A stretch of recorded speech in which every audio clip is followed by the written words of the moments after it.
4 months pregnant అమ్మాయిని పోనీ చేసుకున్నోడా, ఉంచుకున్నోడా, లేదంటే ఇంకో సోకాల్డా, లేదంటే ఇంట్లో వాళ్ళ అంటే వాళ్ళ ఇంట్లో ఎంత బాధ ఉంది. ఒక అమ్మాయిని పక్కన పెట్టు, కడుపులో ఒక చిన్న పిండాన్ని పోస్ట్ మార్టం రిపోర్ట్లు బయటికి రానివ్వట్లేదు ఇప్పటివరకు. అమ్మాయి చనిపోయింది, అమ్మాయి చేసుకుందని డిక్లరేషన్లు ఇవ్వడం. ఒక అమ్మాయిని లవ్ చేసేటప్పుడు కులం యాదికి రాదు, కులం మైండ్లకు రాదు, ఏది రాదు. పెళ్లి చేసుకుంటే కులం అడ్డం. పెళ్ళై 4 మంత్స్ అవ్వలేదు, ఈ మొగోడికి మళ్ళీ ఇంకో సెటప్. వాళ్ళని అడిగితే నాకు ఫోన్ చేసింది, వాళ్ళ మేనత్త ఫోన్ చేసింది నాకు. కట్నం ఇవ్వలేదు, నువ్వు దానివని. అది ఏం జరిగిందో మనకు తెలియదు. చెప్పడానికి పిల్ల మన దగ్గరకు వస్తే ప్రతి ఊరే చెప్తుందన్న, వాడు వాడి అమ్ముతాడు. నాకు ఒక విషయం తెలిసింది ఏంటంటే, మీరు రోడ్డు మీద పెట్టి ధర్నా చేశారన్న.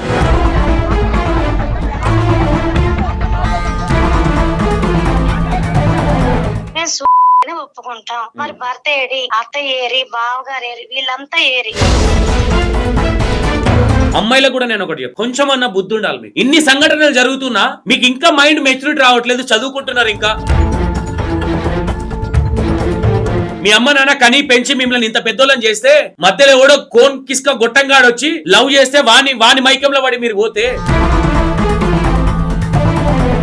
ఫ్యామిలీ మొత్తం ఒక్కడైతే చెయ్యిలు ఇరిచేసి మెడల్ ఇరిచేసి కదా అమ్మాయిని చేశారని మీకు తెలుసు.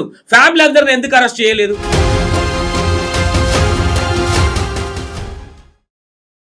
Hello, welcome to E960. నేను మీ సంతోష్. ఈరోజు ఇంకొక బాధాకరమైన విషయం ఏంటంటే, మనుషులు మృగాల వ్యవహరిస్తున్నారు. అంటే మైండ్ సెట్ కావచ్చు, మనుషులు ఆలోచించే విధానం కావచ్చు, ఇలాంటి లఫుట్ గాలని ఏమనాలో మీరే చెప్పండి. ఇంకా స్టోరీ ఏంటంటే, ఒక అమ్మాయిని మెడల్ ఇరిచి చెయ్యిలు వెనకకి ఇరిచి 4 మంత్స్ ప్రెగ్నెంట్ అమ్మాయిని జరిగింది. పోనీ చేసుకున్నోడా, ఉంచుకున్నోడా, లేదంటే ఇంకో సోకాల్డా, లేదంటే ఇంట్లో వాళ్ళ అంటే కొన్ని వింటుంటే అసలు చాలా ఘోరంగా. ఇలాంటి వాళ్ళని ఏమనాలి? ఇన్ని జరుగుతున్న పోలీస్ వాళ్ళు కూడా కొంతమంది అమ్మాయి చనిపోయింది, అమ్మాయి చేసుకుందని డిక్లరేషన్లు ఇవ్వడం కావచ్చు, సూసైడ్ రిపోర్ట్ రాకముందుకే. ఎక్కడ అంటే కృష్ణా డిస్టిక్ ముదినేపల్లిలో జరిగింది ఈ ఘటన. పక్కన విలేజ్. మేబీ అక్కడ వెళ్ళడానికి ట్రై చేస్తున్నాం. ఈ ఇష్యూ కులాంతర వివాహం కావచ్చు, ఇంకోటి కావచ్చు. అంటే నేను ఒకటి అడుగుతా, కొంతమంది లఫ్ట్ గాళ్ళని కొంతమందిని అడుగుతా. ఒక అమ్మాయిని లవ్ చేసేటప్పుడు కులం యాదికి రాదు, కులం మైండ్లకు రాదు, ఏది రాదు. పెళ్లి చేసుకుంటే కులం అడ్డం వస్తుంది. ఒక ఎస్సీ అమ్మాయిని ఒక గౌడ్స్ అబ్బాయి లవ్ మ్యారేజ్ చేసుకొని అదే విలేజ్ లో వేరే ఏరియాలో ఒక ఇంట్లో తీసుకొని పెట్టుకొని ఉన్నవాడు పెళ్ళై 4 మంత్స్ అవ్వలేదు, ఇంకొక అమ్మాయితో రిలేషన్ ఉంది. ఈ రిలేషన్ ఈ అమ్మాయికి తెలిసింది, డిస్కషన్స్ కామన్ గా జరుగుతున్నాయి. మనోడికి ఏంటంటే ఈ అమ్మాయి మీద మోజు జరిగింది, ప్రెగ్నెంట్ అయింది కదా అమ్మాయి, 4 మంత్స్ ప్రెగ్నెంట్. ఇప్పుడు అమ్మాయిని పెళ్లి చేసుకోవాలంటే ఈ అమ్మాయి అడ్డం ఉండదు. దళిత బిడ్డ కదా, ఎవడు అడిగేటోడు ఎవరు లేడు. కొడకల్లారా నడి రోడ్ల మధ్యలో చీర్చి చంపాలి మిమ్మల్ని. అర్థమైందా? ఏం తమాషాలు చేస్తున్నారా? లవ్లు చేసినప్పుడు తెలియదు, అప్పుడు కులాలు తెలియదు, ఎస్సీ అమ్మాయి ఒక మాదిగ బిడ్డ అని తెలియదు. ఇప్పుడు గుర్తుకొస్తుందా మీకు? ఓ అమ్మాయికి చేసేటప్పుడు తెలియదు, అమ్మాయిని కొట్టితే వాళ్ళ అమ్మ వాళ్ళ ఇంటికి వెళ్తే మళ్ళీ వీళ్ళ చుట్టాలు వెళ్ళి తీసుకొని వచ్చారు. అమ్మాయిని తీసుకొని వచ్చి నైట్ అమ్మాయి చెయ్యిలు వెనకకు మలిచి మెడల్ ఇరిచి ఉరేసిందని చిత్రీకరించారు. 4 మంత్స్ ప్రెగ్నెంట్. నువ్వు మనిషివా? అర్థం చేసుకోండి. మీరు అన్నం తింటురా, గడ్డి తింటురా? అమ్మాయితో ఫిజికల్ గా కలిసినప్పుడు తెలియలే అమ్మాయి ఒక మాదిగ బిడ్డ అని తెలియదు? సిగ్గుశరం ఉండాలి కదా కొంచెమన్నా. కడుపుకు గడ్డి తింటలేవు కదా, అన్నమే కదా తినేది. అప్పుడు తెలియలే నేను ఒక గౌడ బిడ్డని, నేను ఒక ఎస్సీ అమ్మాయిని చేసుకుంటే రేపు పొద్దున నాకు ప్రాబ్లం అవుతుంది అని తెలియదు? అమ్మాయి 4 నెలల ప్రెగ్నెంట్ అయిన తర్వాత కడుపుతో ఉన్న అమ్మాయిని చంపేస్తావా నువ్వు? దీని విషయాన్ని మళ్ళీ పోలీసు వారు కూడా అసలు ఇది కరెక్ట్ కానే కాదు. సమాజం అసలు చాలా లత్కోరైంది. నాకు తెలిసి పోలీస్ సపోర్ట్ ఏం చేయర్లే, ఓ 6 నెలలు జైలు వేస్తారు, అంతకుమించి ఇంకేం చేస్తారన్న ధైర్యంతోనే ఇట్లా చేస్తున్నారు. ఒక్కడొక్కడికి పగల కొడితే సెట్ అవుతారు. అప్పుడు డబ్బులు పడేస్తే చాలు, వానికే సపోర్ట్ చేయాలి. వాళ్ళ ఇంట్లో ఎంత బాధ ఉంది. ఒక అమ్మాయిని చంపిరు, ఒక అమ్మాయిని పక్కన పెట్టు, కడుపులో ఒక చిన్న పిండాన్ని పోస్ట్ మార్టం రిపోర్ట్లు బయటికి రానివ్వట్లేదు ఇప్పటివరకు. ఒకడేమో లవర్కి చెప్పి కావరం బట్టి పెళ్ళైన ఇంట్లో నిప్పులు పోస్తాడు, 3 పిల్లలు చంపిస్తారు. ప్రెగ్నెంట్ ఉన్న అమ్మాయిని చంపేస్తాడు ఒకడు, ఎస్సీ అమ్మాయి అని. మీరు కూడా అమ్మాయిలు ప్లీజ్ అర్థం చేసుకోండి. ఏదైనా సరే ఏదో వాడు మాయ మాటలు చెప్పిండు కదా అని మీరు ఇట్లా పిచ్చిగా చేసుకొని మీ జీవితాలను మీరే ఖరాబ్ చేసుకుంటున్నారు. చాలా బ్రైట్ ఫ్యూచర్ ఉంది. నేను ఒకటి చెప్తాను, కులాలు మతాలు అనేటివి ఉన్నాయా లేవా పక్కన పెడితే మనుషులని మనుషుల్లాగా చూడండి. మనుషులని మనుషుల్లాగా చూడండి. కులాలు అడ్డుపెట్టి చూడొద్దని చెప్తున్నా. అంటే ఒక మాదిగ బిడ్డని చంపేస్తే అడిగేటోడు ఎవరు లేడనా మీ కథ? వాళ్ళని అడిగితే నాకు ఫోన్ చేసింది వాళ్ళ మేనత్త ఫోన్ చేసింది నాకు. ఒకసారి ఫోన్ చేద్దాం ఆమెకి. హలో అన్న చెప్పండి అన్న. అమ్మ, మీరు లైవ్ లో ఉన్నారమ్మా? ఓకే అన్న చెప్పండి అన్న. షూట్ జరుగుతుంది. అయితే నాకు మీరు ఒక అమ్మాయిని చంపేశారని కాల్ చేశారు. అవునన్నా. ఏం జరిగింది చెప్తాలే. ఏం జరిగిందంటన్నా, ఆ రోజు శ్రీరామనవమి అన్న ఆదివారం. అది ఫస్ట్ నుంచి చెప్పు. ఈ అబ్బాయి ఎవరు, అసలు ఏం జరిగింది? ఈ అమ్మాయి ఏ క్యాస్ట్ అమ్మాయి? అబ్బాయి ఏ క్యాస్ట్ అబ్బాయి? అబ్బాయి ఏమో గౌడీస్ అన్న. గౌడ్స్. అమ్మాయి ఏమో ఎస్సీ. ఓకే. 1 year క్రితం ఆ అమ్మాయి వెనకాల పడి పెళ్లి చేసుకుంటాను, నువ్వు అంటే నాకు ఇష్టం అని చెప్పేసి ఆ అమ్మాయిని తీసుకెళ్లిపోయాడన్నా. ఓకే. తీసుకెళ్లిపోయి ఫేస్బుక్ లో ఫోటోలు పెట్టి పోలీస్ స్టేషన్ దగ్గరికి వెళ్తే ఈ అమ్మాయి మైనారిటీ తీరలేదు, ఈ అమ్మాయి మైనారిటీ తీరేదాకా హోమ్ గార్డ్ లో పెట్టాలని చెప్పేసి పోలీసులు జంక్షన్ దగ్గర ఏదో చర్చిదో ఏదో ఉందంటన్నది, హాస్టల్ లాంటిది, పిల్లని అక్కడ పెట్టారన్న. తర్వాత మైనారిటీ తీరిన తర్వాత ఆ పాపను మళ్ళీ ఇంటికి తీసుకొచ్చారు. ఓకే. మైనర్ అమ్మాయిని పెళ్లి చేసుకుంటాని కొద్ది రోజులు అక్కడ పెట్టారు. పెట్టిన తర్వాత మారుతుందేమో, మీ అమ్మాయిని మార్చుకోండి అని చెప్పారు పోలీసులు కూడా. చెప్తే ఈ అమ్మాయి వచ్చిన తర్వాత 1 నెల 2 నెలలకి మళ్ళీ వెళ్ళిపోయింది అన్న అబ్బాయితో. వెళ్ళిపోయి పెళ్లి చేసేసుకుంది తనని. ఓకే. పెళ్లి చేసుకున్న తర్వాత ఒక 2-3 నెలలు బాగానే శుభ్రంగానే చూసుకున్నాడంటన్న. అక్కడి నుంచి కట్నం ఇవ్వలేదు, నువ్వు ఎస్సీ క్యాస్ట్ దానివని పిల్లని దారుణంగా హింసించారన్న వాళ్ళ అత్తయ్య, వాళ్ళ బావగారు, వాళ్ళ తోడుకోడలు, వీళ్ళంతా అమ్మాయిని మానసికంగా బాగా హింసించారు. పిల్ల ప్రెగ్నెన్సీ అయిన తర్వాత 1 రోజు లేట్ గా లేచిందంటన్న. పిల్లని దారుణంగా తిట్టారంట. పలానా ఎస్ఐ దాన్ని తీసుకొచ్చి పెంచి అది ఇప్పుడు కడుపుతో ఉంది, దాన్ని మనం పెంచాలా, వాడికి పుట్టే బిడ్డ మన బిడ్డ, నేను చెయ్యాలి, దానికి నేను చెయ్యను, నువ్వు లేకవే అని పిల్లని దారుణంగా తిట్టారన్న. వాళ్ళ తోడుకోడలే తిట్టింది. ఓకే. నువ్వు ఒక మాదిగ బిడ్డవి, మాదిగ దానివి? మాది కాదన్న, ఎస్సీ. ఎస్సీ మాలనా? మాలన్నా. ఎస్సీ మాల. ఓకే. ఓకే. సేమ్ వస్తుందిలే ఎస్సీ అంటే. అదే. అయితే ఎలాగని చెప్పేసి ఆ అమ్మాయిని తిట్టి హింసించిన తర్వాత శ్రీరామనవమి రోజన్నా ఆ అమ్మాయికి వాడికి గొడవ అయిందన్న. ఏంటంటే వాడు 10-11 ఫుల్ గా తాగేసి వచ్చాడంటన్న. తాగేసి వచ్చి పిల్లని అది అక్కడ గొడవ ఏంటనేది పిల్ల మనకి కొట్టిన తర్వాత పిల్ల 1 గంట ఆ టైంలో అమ్మగారి ఇంటి దగ్గరకు వచ్చిందన్న. అది ఏం జరిగిందో మనకు తెలియదు చెప్పడానికి. పిల్ల మన దగ్గరకు వస్తే వాళ్ళ చిన్న అత్తయ్య గారు, ఇంకొకడు వాడి ఫ్రెండ్ గణేష్ అంటన్నా, ఆవిడ చిన్న అత్తయ్య గారి పేరేమో భవాని, తర్వాత ఇంకొకటి పేరు చెప్పారన్న బేబీ. అయితే వీళ్ళు వచ్చి ఆ పాపతో మాట్లాడి ఆ పాపను తీసుకుని 1:30-1 గంట ఆ టైంలో ఆ పాపను బండి మీద తీసుకెళ్లారన్న వాళ్ళిద్దరు. తీసుకెళ్లిన తర్వాత పిల్ల తెల్లారి పొద్దున్నే చనిపోయింది అన్నారు. పొద్దున్నే 8:30-9 వాళ్ళ అత్తయ్య గారు గాని వాళ్ళ ఆయన గాని ఎవరు వచ్చి మాకు ఇన్ఫార్మ్ చేయలేదన్నా. ఎవరో పక్కన ఒక కుర్రోడిని చెప్పి ఇలా మీ అమ్మాయి ఉర్రేసుకుంది అనేసి వేరే ఎవరితోనో ఒక కుర్రోడితో కౌరంపించారన్న. కౌరంపించిన తర్వాత అక్కడికి వెళ్ళి చూస్తే పిల్ల ఎంత వేసుకున్నా మెడ నిలబడాలి కదన్నా, మెడ తిప్పేశారు. అసలు మన చర్మంతోనే బెండ్ అయి ఉందన్న తల. మెడలు ఇరిచేశారన్న, చేతులు తిప్పేశారు. కుడి చెయ్యి ఇరిచేసిందన్న. కుడి చెయ్యి అయితే అసలు లేదు, బోన్ ఇరిగిపోయింది.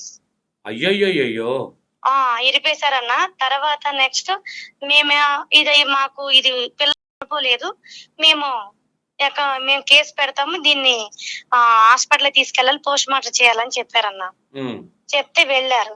ఇప్పుడు మీరేమి తప్పు చేయని కాడకే పిల్లే సూసైడ్ చేసుకుంది అనుకున్నామన్నా. మరి మీరు అత్తయ్యాళ్ళు వీళ్ళంతా నచ్చ చెప్పిన ఆవిడ 1 గంటకి తీసుకెళ్ళిన ఆవిడ మాయమైపోయింది, భర్త మాయమైపోయాడు, వాళ్ళ అత్తయ్య మాయమైపోయింది, వాళ్ళ తోడుకోళ్ళు అందరు పరారులో ఉన్నారన్న. అవును, ఏ తప్పు చేయలేదు. సరే, అమ్మాయి సూసైడ్ చేసుకుంది, వీళ్ళెందుకు భయపడుతున్నారు? ఎవ్వరు లేరన్నా, మొత్తం అందరు పారిపోయారు. పోస్ట్ మార్టం తీసుకొచ్చినాకైనా పిల్ల చనిపోయింది కదన్నా, రావాలి కదా, ఎవ్వరూ రాలేదన్నా. తప్పు చేశారు కాబట్టి రాలేదు. ఓకే. పోలీస్ స్టేషన్ లో కేసు పెట్టారమ్మా? కేసు పెట్టామన్నా. పెడితే వాళ్ళు ఏమన్నారంటే ఫస్ట్ ఎస్ఐ ఏమన్నాడంటే మేము అప్పటికి ధర్నా ఏం చేయలేదన్నా. మామూలుగా పోస్ట్ మార్టం అయినాక వాడు మీ అమ్మాయిని కొట్టాడు, ఇలాగా మీ అమ్మాయి అన్నం తినలేదంట, వాడు అన్నం తినలేదని మీ అమ్మాయి సూసైడ్ చేసుకుందంట. అతను అన్నం తినలేదనా, ఈమె అన్నం తినలేదనా? వాడు అన్నం తినలేదని ఈ పాప అలిగి సూసైడ్ చేసుకుందంట. కారణాలు మామూలు కారణాలు కదా. ఓకే. అయితే ఇంకా అప్పుడు సరే అని చెప్పి ఈ పాప అలాగని చెప్పారు. ఇంకా ఈయన పాప తండ్రి ఏం చేశాడు, ఇక నా పాపకి న్యాయం జరగదు, నన్ను ఇలాగా చేశారు కాబట్టి ఇక న్యాయం జరగదు, నా పిల్ల చంపేశాడని చెప్పి తీసుకొచ్చి పిల్లని ఇంటి దగ్గర పెట్టారన్న. ఇంటి దగ్గర పెట్టారు. పెట్టిన తర్వాత మేమంతా మాట్లాడము. ఏమనంటే ఎంత దారుణంగా పిల్లని చంపేశారు. ప్రతి ఊరే చెప్తుందన్న, వాడు మంచోడు కాదు, వాడు గంజాయి అమ్ముతాడు, గంజాయి తాగుతాడు అని ప్రతి ఒక్కరికి తెలుసన్న. పోలీసులు కూడా తెలుసన్న వాడు గంజాయి అమ్ముతాడు, వాడు ఈ పిల్లే కాకుండా ఇంకొక అమ్మాయిని కూడా ముందు చంపేశాడన్న లవ్ పేరు మీద. అయ్యో. ఇంకొక అబ్బాయిని వాడి ఫ్రెండ్ ని కూడా వీడు ఏదో ఎలకల ముందు ఏదో పెట్టి రీసెంట్ గా 1-2 నెలల క్రితం ఒక అబ్బాయిని చంపేశాడన్న. ఇలా మాలోళ్ళ అమ్మాయిల్ని టార్గెట్ చేశారన్న. వాడు చేసి ఇప్పుడు ఈ అమ్మాయి ఏంటంటే వీళ్ళ అమ్మ నాన్న ఏమీ మాట్లాడరు, ఈ అమ్మాయిని చంపేస్తే మనం బెయిల్ మీదైనా వచ్చేయచ్చు అన్న ఒక్క ధీమాతో వాడు పిల్లని అతి దారుణంగా చంపేశారన్న. ఓకే. ఇప్పుడు చేసిన తర్వాత నాకు ఒక విషయం తెలిసింది ఏంటంటే మీరు రోడ్డు మీద పెట్టి ధర్నా చేశారని. చేసామన్నా. ఏమన్నారు పోలీసు వాళ్ళు ధర్నా చేస్తే? అప్పుడు మేము మాకు కేసు వద్దు ఏమొద్దు, భర్త ఇష్టపడి చేసుకున్నాడు, మేము ఏమనము, భర్తని ఇక్కడ భార్య దగ్గరికి రావాలి కదా, పిల్ల సూసైడే చేసుకుంది, మేము సూసైడ్ ఒప్పుకుంటాం, మరి భర్త ఏరి, అత్త ఏరి, బావగారు ఏరి, వీళ్ళంతా ఏరి, వీళ్ళందరిని తీసుకురండి, భర్తని తీసుకురండి అని మేము అడిగామన్నా. పోలీసులు ఏమన్నారంటే అది జరగదమ్మా, వాడిని అరెస్ట్ చేశాము, అది జరగదమ్మా, మాకు డబ్బులు ఇచ్చిండు కావాల్సిన. అవునన్నా, అది జరిగింది, అది వాస్తవం. అయితే మేమేమన్నామంటే సరే అవేమి వద్దు, చనిపోయిందా చంపబడిందా అని అడిగామన్నా. సిఐ గారు వచ్చి ఇది ఆ అమ్మాయి సూసైడ్ కాదు, వాడే చంపాడు అని డైరెక్ట్ సిఐ గారే ఆ రోడ్డు మీద ఒప్పుకున్నారన్న. ఓకే. ఒప్పుకుని మేము చేస్తామని తహసీల్దార్లు, విఆర్ఓ మొత్తం అసలు ఒక్కరు మొత్తం ఆ మండలానికి గాని ఎవరైతే చేస్తున్నారో అందరూ వచ్చారన్న. ఓకే. అయితే ఇంకా వచ్చి మాట్లాడారు. మాట్లాడిన తర్వాత ఇప్పుడు ఏం పెట్టారంటే కేసు వరకట్నం కేసు పైన పిల్లని వేధించాడు అందుకు సూసైడ్ చేసుకుంది అని. అయినా సరే వరకట్నం వేధింపులు కూడా కేసే కదా, మరి కేసు అయింది అబ్బాయి మీద, ఇప్పుడు అరెస్ట్ చేసిరా? అరెస్ట్ చేశారన్న. ఉన్నాడు వాడు బయట తిరుగుతుంటే మళ్ళీ వాడిని తీసుకెళ్లి ముదినపల్లి నుంచి నెల్లూరు వేశారన్న. నెల్లూరు వేశారు. ఇప్పుడు మేమేమంటామంటే వాడికి బెయిల్ రాకూడదన్నా, లేదా మాకు అప్పు చెప్పండి అన్న. వాళ్ళు ఏమన్నారంటే మేము బెయిల్ రానము అన్నారు. ఇప్పుడు మాకేం కావాలంటే వాడు ఒక్కడే కాదన్న, ఫ్యామిలీ అంతా ఉన్నారు. ఫ్యామిలీ అంతా ఎందుకు వదిలేశారు? వాడిని ఒక్కడే పెట్టారేంటి? వాళ్ళ చిన్న అత్తయ్య ఉంది, వాళ్ళ తోడుకోళ్ళు ఉంది, వాళ్ళ అన్నయ్య గారు ఉన్నారు, వీళ్ళు మొత్తం అంతా ఒక గ్రూప్ ఉన్నారన్న. ఆ పిల్లని ఒక్కడైతే చేయలేదు, ఎందుకంటే మొత్తం గ్రూపే టార్గెట్ చేసి ఆ పిల్లని చంపేశారు. చంపేసి పోనీ వాడు ఒక్కడే చంపాడు వారు పారిపోయారు కాదు, మొత్తం అసలు ఫ్యామిలీయే పారిపోయారన్న, పరారులో ఉన్నారు. ఇప్పటి వరకు. ఇప్పుడు ఎన్ని రోజులు అవుతుందమ్మా ఈ సంఘటన జరిగి? ఆదివారం జరిగిందన్న, లాస్ట్ ఆదివారం. ఓకే సరే తల్లి, నాకు లొకేషన్ పెట్టు, నేను రావడానికి ట్రై చేస్తా. ఓకే ఓకే అమ్మా. ఓకే. విన్నారు కదా. సారీ, నేను మాదిగ బిడ్డ అన్నా, మాదిగ బిడ్డ అయినా మాల బిడ్డ అయినా ఇక్కడ ఒకటే, అందరూ ఒకటే. నేను ఒకటి చెప్తా, అమ్మాయిలకు కూడా నేను ఒకటి చెప్తా, కొంచెం అన్న బుద్ధి ఉండాలి మీకు. ఇన్ని సంఘటనలు జరుగుతున్నా మీకు ఇంకా మైండ్ మెచ్యూరిటీ రావట్లేదు, చదువుకుంటున్నారు, ఇంకా మీకు ఇంకా మైండ్ పనిచేయట్లేదు అంటే ఏం చెప్పాలి మీకు? మీ అమ్మ నాన్న కనీ పెంచి మిమ్మల్ని ఇంత పెద్దోళ్ళని చేస్తే మధ్యలో ఎవడో కోన్ కిస్క గొట్టంగాడు వచ్చి లవ్ చేస్తే వాని మైకంలో పడి మీరు పోతే కన్నపేగ ఎంత బాధపడుతుందో తెలియదు మీకు. మీకు ఎప్పుడు తెలుసా? మీరు ఇద్దరు పిల్లల్ని కానీ నీ బిడ్డే అట్లా చేసినప్పుడు మీకు ఆ బాధ ఎట్లడో తెలుస్తుంది మీకు. ఇప్పటికీ అనుసరించబడుతుంది మాదిగ బిడ్డల్ని, మాల బిడ్డల్ని, ఇంకా కులము వాళ్ళు ఆ పిల్లల్ని వాడుకోవడానికి పనిచేస్తారు కానీ పెళ్లి చేసుకొని సంసారాలు చేయడానికి పనికిరారా? కులమే అడ్డొచ్చినప్పుడు ఎందుకు ఆ పిల్లల తెరువు ఎందుకు పోవాలి? ఒక మైనర్ అమ్మాయిని తీసుకొని పోయి మళ్ళీ తెచ్చినాక మళ్ళీ మాయ మాటలు చెప్తే మళ్ళీ తీసుకొని పోతివి. ఫ్యామిలీతో కలిసి 4 నెలల ప్రెగ్నెంట్ అమ్మాయిని చంపేస్తుంది. ఫ్యామిలీని ఎందుకు బయట పెట్టారు ఇప్పుడు? ఫ్యామిలీ మొత్తం ఒక్కడైతే చెయ్యిలు ఇరిచేసి మెడలు ఇరిచేసి చంపడు కదా అమ్మాయిని. చంపేశారని మీకు తెలుసు, ఫ్యామిలీ అందరిని ఎందుకు అరెస్ట్ చేయలేదు? నేను సిఏ గారిని అడుగుతున్నాను. ఇది పోలీస్ వ్యవస్థ మీద మంచి రెస్పెక్ట్ ఉంది. ప్లీజ్, ఎవరో ఒకరు చేసిన దానికి పోలీస్ వ్యవస్థకు మచ్చొస్తుంది. నేను ఇంకోటి ఆడపిల్లలకు ఒకటి చెప్తా.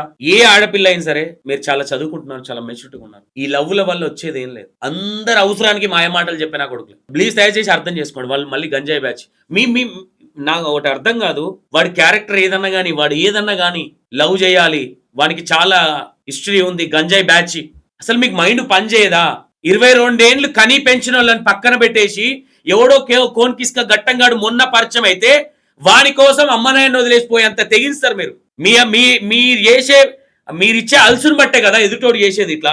ప్లీజ్, నేను దండం పెట్టి రిక్వెస్ట్ చేస్తున్నాను మిమ్మల్ని ఇలాంటిది. ఎందుకంటే మీరు అలసిచ్చేపటికే వీళ్ళు ఇట్లా చేస్తున్నారు. సరే, నేను లవ్ చేస్తున్నాడా, అమ్మనాయన్ని ఒప్పిమని చెప్పండి. లవ్ చేయడం తప్పని నేను అన్నట్లా. అమ్మనాయన ఇప్పుడు నీదొక మాల బిడ్డను, ఆయన ఒక గౌడ్స్. నేను ఇక్కడ కులాన్ని ఏమనట్లేదు, ఆ గౌడ్స్ అబ్బాయి ఆయన. సరే, వాళ్ళ డాడీని వాళ్ళ మా ఫ్యామిలీని అడుగుమని చెప్పడానికి ఎందుకు రాదు మీకు? లేచిపోదాము ఉందాం అనేసరికి ఎందుకు లేచిపోతారు? అది గొప్ప అనుకుంటున్నారా? అంటే సినిమా స్టోరీలు అనుకుంటున్నారా? సినిమాలలో వేసినట్టు మనం కూడా ఏం కాదులే, సినిమాలో మొత్తం జేమ్స్ సినిమాలో కదా ఫ్లాగ్ పట్టుకొని ఎవరు ఏమన్నా అది ఫీల్ అవుతురా? ఈ అమ్మాయిలను చంపే లఫుడ్ గల్లా కూడా చెప్తున్నా, సిగ్గుశరాలు ఉండాలి కొంచెం అన్న. ఒక అమ్మాయిని ప్రేమించి నిన్ను నమ్మి నీ ఎంబడి వస్తుందంటే అది మీకు అర్థం కావాలా. వాళ్ళ ఫ్యామిలీని వదిలేసి మీ ఎంబడి వస్తుందంటే ఎంత మంచిగా చూసుకోవాలి. అరే కొంచెం అన్నా, ఇన్ని జరుగుతున్నాయి, ఇంత బుద్ధి రావట్లేదు. ఏముందిలే, 6 నెలలు జైలు వేస్తారు, మళ్ళీ బయటకు వస్తా, ఇంకో అమ్మాయిని పట్టుకుంటా. ఇది స్టోరీ. ఓకే, మనం ఆ విలేజ్కి వెళ్ళడానికి ట్రై చేద్దాం. ఓకేనా? ప్లీజ్ దీన్ని మీరు మీ కామెంట్ రూపంలో తెలుస్తుంది. మీరు ఆల్రెడీ చాలా సపోర్ట్ చేస్తున్నారు. మీ అందరికీ థ్యాంక్ యూ. ఎందుకంటే ఆ 3 పిల్లలది కూడా నేను టేకప్ చేసినప్పుడు నేను మంచి ఇన్ఫర్మేషన్ ఇచ్చేది జెన్యూన్ అనుకొని నాకు కామెంట్లు కావచ్చు, లైక్స్ కావచ్చు, షేరింగ్ కావచ్చు, సబ్స్క్రైబ్ కావచ్చు చేస్తున్నారు. Thank you. మీ మీద నాకు నమ్మకం ఉంది. మీ నమ్మకాన్ని ఎక్కడ బోడగొట్టుకోము. ఈ ఇష్యూని నేను 2 డేస్లో బయటికి తేయడానికి ట్రై చేస్తాను, అక్కడికి వెళ్ళడానికి ట్రై చేస్తాను. ఓకేనా? Thank you so much. Please ఎవరైనా సరే ప్లీజ్, నా 4 months ప్రెగ్నెంట్ అమ్మాయి చంపిందే కాక కడుపులో పిండాన్ని కూడా చంపారు. మనం మనుషులం, మానవత్వాలు అనేది ఇంపార్టెంట్. ఓకేనా? Thank you so much.